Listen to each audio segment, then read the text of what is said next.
Ladies and gentlemen, I have an incredibly special video for you guys today about why I believe TRANZIT will be reappearing in Black Ops 5 Zombies. Now, I know you guys are saying, like, holy moly, like, Jason Blundell just left. What are you trying to say that this is gonna happen and that this is gonna happen? But listen, I have a lot of crazy ideas that I really do believe that this is going to be a major map in the Black Ops 5 Zombies saga, and I want to talk about it. And honestly, it ties in fully with what happened with Blundell leaving the Treyarch, so let's talk about it, okay? Blundell was the direction, or even you could essentially say the PR representative of Zombies. He really wasn't the actual developer behind it, and I know a lot of people usually say that, but he's been stating this so many times that I think people really need to understand that at this point. But what that essentially means is that the entirety of who works on Treyarch or at Treyarch still has been there and is still there, even after Black Ops 4,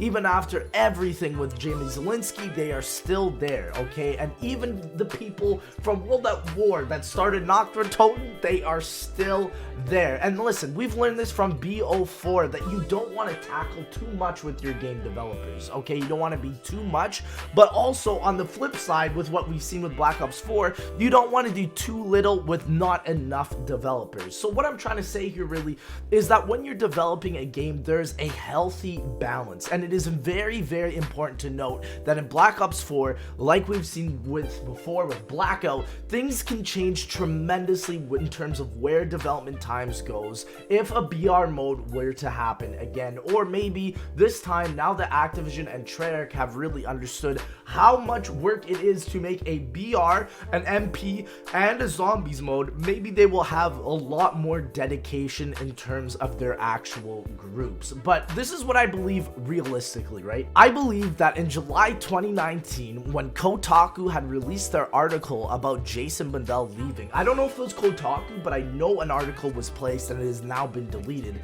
that this is what I believe, that in July 2019, that he had already left at that point and Treyarch had decided to hold out on it. And now you're probably asking me, well, why does that make sense at all? Why would they do this? But listen, this is what I believe. It is all to build up hype. Everybody now is talking about Zombies. We're thinking about it, we're talking about it, and it's all a PR related move. Because did you ever wonder why Treyarch announced that Blundell was leaving, but didn't announce who the next leader for Zombies was? And I think this is a very interesting call for a AAA development studio, and this is why I believe they did it.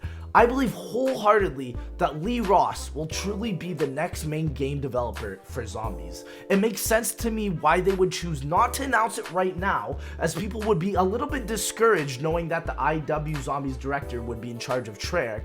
But when would people not be discouraged? Let's think about this. Well, maybe at E3 there might be a potential release for the game that could be coming out just similar to the Black Ops 4 pre-reveal event, and after we see this gameplay, Lee Ross could walk out on the stage and everybody's minds would be blown and we would be incredibly excited.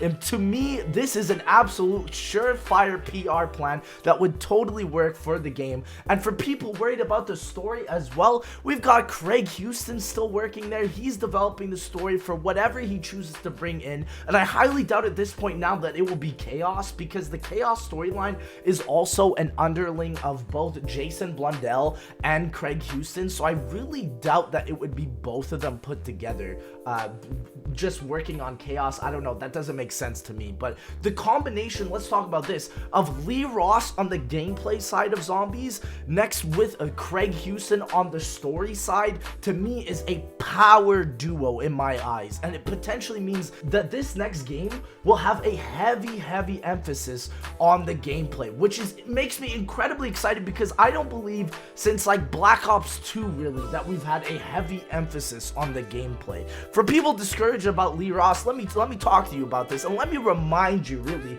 that he is the one and only Zombies developer in history to include a true and meaningful super Easter egg egg to zombies, where after you complete Beast from Beyond, you load into the Mephistopheles boss fight, and it is truly, to this day, the best boss fight that Zombies has ever had in its entirety, period, in all of the Zombies games ever, and it's not even in a Treyarch title. So people need to really keep that in mind and think like how incredible this could be. IW also has a boss mode only, which is something we've been dying for to have in Treyarch, but you know what, Lee Ross came through with that. So you know what, in terms of a gameplay standpoint here, I think we are in an absolutely good hands. And you have to also realize he has created countless classics within IW within a limited setting of a dancing zombies theme. Now keep this in mind, right? Imagine if you were asked to make 5 maps on a dancing zombies theme. I don't think most of us would have come out as great as Lee Ross did with that type of task, okay? But how does this all relate to Transit being in the next game, you ask? Well, here's my idea. What would be one of the best ways to bring back the community for this next game? What has consistently worked in the past to bring Zombies players back? Well, you know what it is? It is nostalgia, okay? Look at Chronicles. It is the highest selling DLC for all consoles in the year of 2017, and nothing has really happened on that scale since. We know that Black Ops 5 is going to be on the next-gen platforms. This was already confirmed, but what else does that mean? Well, let's go back a little bit here, and do you remember the explanation on why Jason Blundell or Jimmy Zielinski could not finish Transit to their potential extent? It was because of the Black Ops 2 hardware on the Xbox 360 and the PS3. That issue would be resolved in next-gen consoles, and Transit is one of the last maps, along with Die Rise and Buried, to be remastered. We could be potentially seeing a Victus storyline here, and this idea is really supported as well with Modern Warfare, where I believe all of Call of Duty really wants to do is harken back, to bring back the classics. We're going back for nostalgia here. So you know what? This next game might just be called Call of Duty Black Ops. It's the same deal. It's the same thing they're trying to bring. And it is a throwback that we all know and love, which including a remastered and fully redone version of what we know and love from the initial vision of Transit. That would be spectacular. In terms of the actual changes within the map, I would definitely have to say it's quite difficult to narrow them down, especially because I haven't played Transit a lot recently. But let's talk about them here and let's list some ideas. I think one of the first biggest things is that the fog either needs to be completely removed because it was used to sort of blind the player from seeing all the unfinished parts of the map, or we could just make the fog on a lesser extent. I think that is definitely going to be one of the biggest calls if it comes back, or maybe at like a see-through fog, you know, kind of like Call of the Dead, where it's like it gets foggy and dark all of a sudden, but then it sort of goes away and it lights up after a little while. I think that would be a really interesting play, especially for Transit, and especially on such a large scale of a map. And speaking of scale, I don't actually think they're going to be making the map as large. I think they're going to be making it a little bit smaller while still making the bus playable and enjoyable to be on. And I think it's really similar to what we've seen in Shadows of Evil, where it's going to be larger than life sort of setting, where we have these massive buildings potentially, and it'll really be an experience where it's about exploration. And I think a lot of Zombies is exploration. I think that would be incredible. On top of that, we could be seeing an upgradable version of the jet gun, potentially 2 Easter eggs again coming back in for the map. Even if they just redid the Easter eggs, that would be completely fine. Potential nostalgic wonder weapons like the ray gun or the Mark II, or even hell, we could even be seeing the staffs. Like, it really doesn't even matter at this point. We got nostalgic Black Ops 2 weaponry, and most importantly, a beautiful rendition of what Transit really initially was going to be. And this is similar to what you're seeing on screen right now with the custom map I'm playing. It really looks so good, and this was remade in the Black Ops 3 engine. I cannot imagine what we would be seeing in the next next-gen hardware. There were also rumors about a Zombies Chronicles 2 as well being made for Black Ops 4, which also supports this idea, and especially the fact that Black Ops 5 is releasing so soon.